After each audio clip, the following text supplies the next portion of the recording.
Coming off the back of Fags, you know, the red eye and what the boys obviously put out in the park, 21 points overall. I thought the match of the round with St Kilda was pretty impressive.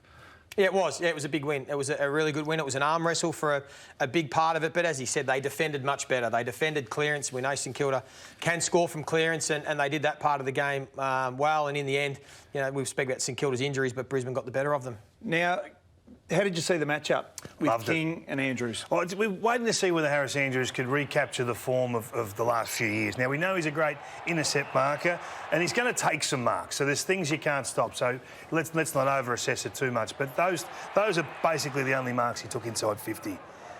He was targeted 9 times. He kicked 2 goals, 3. But I think Harris Andrews went back to an old-fashioned one-on-one defensive style night. He only had 4 intercepts for the night. That was him. Everywhere that King went, he went. And he was shoulder to shoulder. There was no, I'm going to play for 3 votes and try and have 12 intercepts and be the reason the backline holds up. He went everywhere with him. He dropped off 1 or 2 times, but that was, you know, Harris is normally dropping off 10 to 15. So this sort of spoil here makes a big statement to the group, I reckon. I loved it. I thought it was, you know, winding the clock back. This is what they want him to be. I think shelve the All-Australian style of football and go and win yourself a premiership. Because that's what it is. That's what you need in big games. Let the others roam around and pick off the intercepts. He got a bit lucky here, but that's how he's been playing of late, that 5-6 metres off. But he wound it back, no leg rope, and I reckon Chris Fagan would go to him and say, you know what, you're probably one of our best players on the night.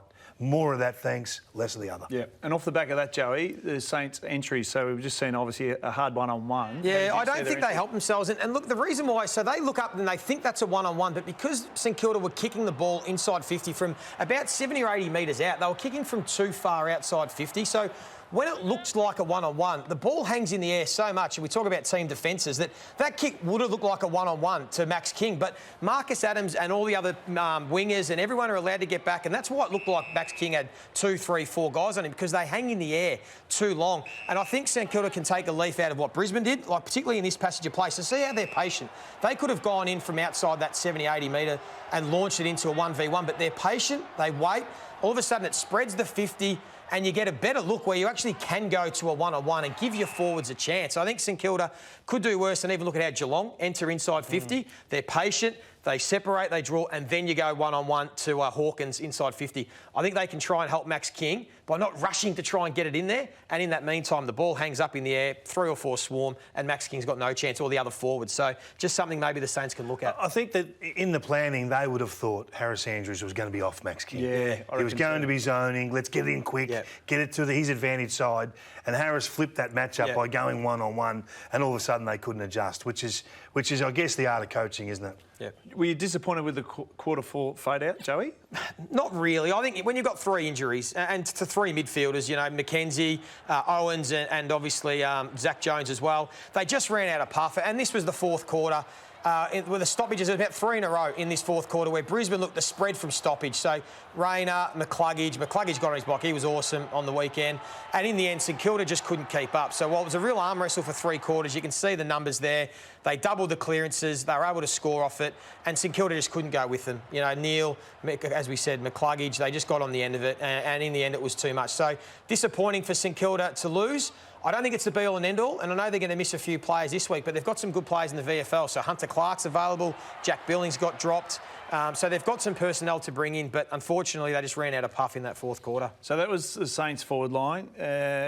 Kingy, we saw something unusual in the Brisbane forward line. Well, they went inside 50, 60 times. So Brisbane going inside 50, 60 times, I was surprised they only took 5 marks. I think full credit to the Saints back 6. But they just found ways to score. It was quite weird. You know, the free kick given after this goal gives you a double goal. You know, it's just undisciplined. At a really important stage of the night, it's 12 points to 9, but Saints just need to keep, you know, finding ways to stay energised and stay in the match. So that was really dumb. And then, of course, the Brisbane Lions forward 50 pressure was as good as it's been all year. The run-down chase tackles, 14 tackles inside the forward 50 last night. So these sorts of things, they don't look like much, and we really don't highlight them as often as we should, but they created goals. They built a pressure the Saints couldn't handle, and I think that just shows. And we talk about the best teams in the competition a lot.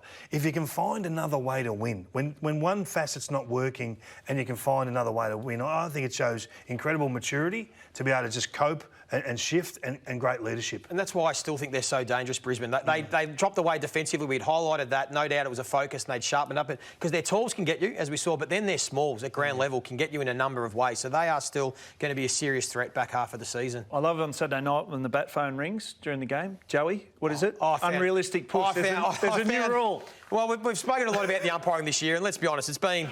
What's a nice word? Frustrating is probably a nice way. But listen to this. I want to take a listen to this free kick late in the game.